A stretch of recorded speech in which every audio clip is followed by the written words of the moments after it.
Hello everyone. Welcome back to the Stateless Standard, where we break away from the donkeys and elephants to find real solutions. Today, we're taking on a topic that gets thrown around all over the place these days: fascism. But what is fascism, really? Is it just a slogan for the bad guys in our history books, a specific, funny mustached man, or is it something much closer to home? Journalist and scholar John T. Flynn published the definitive study on fascism back in 1943, entitled, "As We Go Marching." Once a staunch supporter of FDR, Flynn was no fan of what was happening at home and abroad. His insights might make you raise an eyebrow, or perhaps, change your entire worldview. Now picture this. It's the 1940s, World War II is raging, and Flynn drops, "As We Go Marching." A book that calls out fascism not just in Italy or Germany, but as a system creeping into places all over the world, including the US, through things like the New Deal. Flynn demonstrates that fascism isn't about uniforms, salutes, goose-stepping or chauvinism. It's a complete economic and political beast. And get this, Flynn was part of the America First movement. He saw right through their propaganda too. War, in fact, is just another big government spending boondoggle in disguise. Bold statement? Maybe, maybe not. Is it possible that we've been living under a fascist regime, right here in the good old land of the free? You better buckle up, because we're going to explore Flynn's 8 marks of a fascist state, with a modern twist. Let's start with Mark 1. The government is totalitarian because it acknowledges no restraint on its powers. Whoa, heavy start. Flynn says fascism means the state touches everything, no hands-off zones. Think about it. Ever tried boarding a plane and felt like you're in a spy movie with all the scans and questions? Or run a small business and drowned in regulations?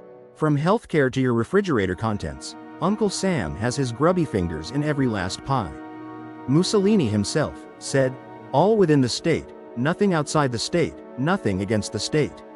Sound familiar? In the US, we're told we're free, but one wrong move, and boom, fines, jail, or worse. It's like living in a video game where the rules keep updating without your input. By the way, this isn't about left or right, it's about totalitarian power creep on overdrive. Moving on to Mark 2. Government is a de facto dictatorship based on the leadership principle. Okay, not a one-man show like in the movies, but the executive branch runs the whole circus. Checks and balances? Nah, more like a rubber stamp factory. The president is just the face. Think of it as the mascot for a massive machine that prints money and regulates life. Congress and courts? They just mostly nod along. Remember those executive orders flying left and right? It's like the White House is the DJ, and everyone's dancing to their tune, whether they like the song or not. Fun fact. Flynn saw this in FDR's era, but swap names, and it fits today. Ever feel like elections are just a reality TV show for legitimacy? Yeah, me too. Mark 3. Government administers a capitalist system with an immense bureaucracy. The red tape monster.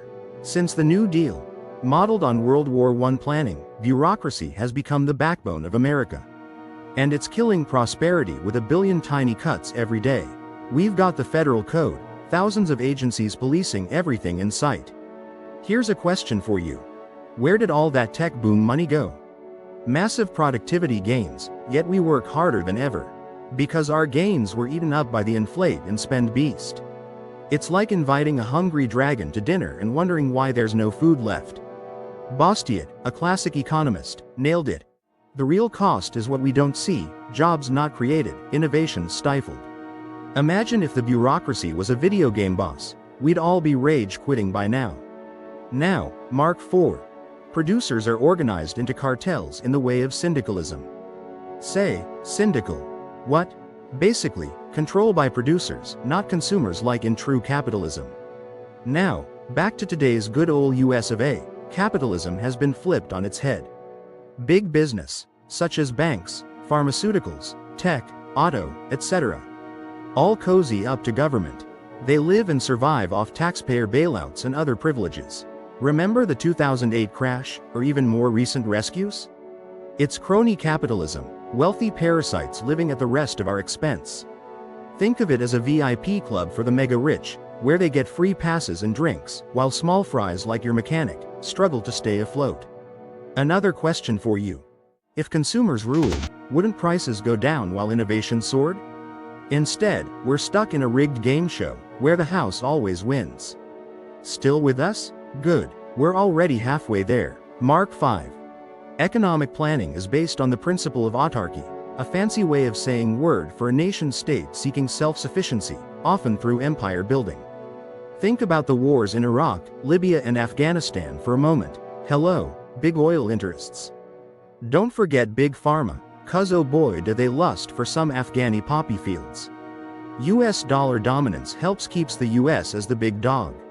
It's like a board game where you hoard resources by invading neighbors. North American Union whispers? NAFTA? All about autarky vibe. Historically, fascism loved huge territories for growth. Sounds a lot like Manifest Destiny on steroids? Mark 6. Government sustains economic life through spending and borrowing. No secrets here. We live in a world of endless stimulus. Remember Obama's speeches about fixing bridges and creating jobs? But those are state projects, falling apart because, well, government. Unemployment? Blame regulations that make hiring a nightmare. Washington has spent, borrowed, and printed more money than any empire ever in the history of the world.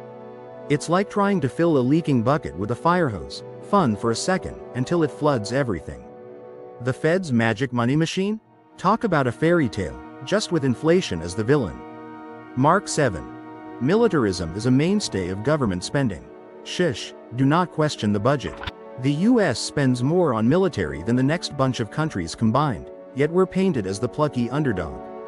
Yet, where's the debate? It's assumed, just like gravity. There are no real discussion in politics. Both sides high-five each other behind closed doors. Imagine if we treated military spending like picking a Netflix show. Do we really need another sequel? But nope, it's the untouchable sacred cow, threatening the world with nukes for peace. Finally, Mark 8. Military spending has imperialist aims. Wars galore. Against non-compliant countries, building client states. Breeding threats, not peace. Nuremberg called aggression a crime against humanity. Obama was supposed to dial it back, but not a chance. More troops, more entanglements. It's like bad sequel after bad sequel in a franchise that never ends. The left used to protest, now, crickets. Just a thought. If statism promises peace but delivers war, maybe it's time for a new plot twist.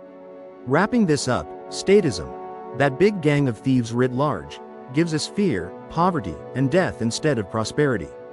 We face a choice. Total state or total freedom.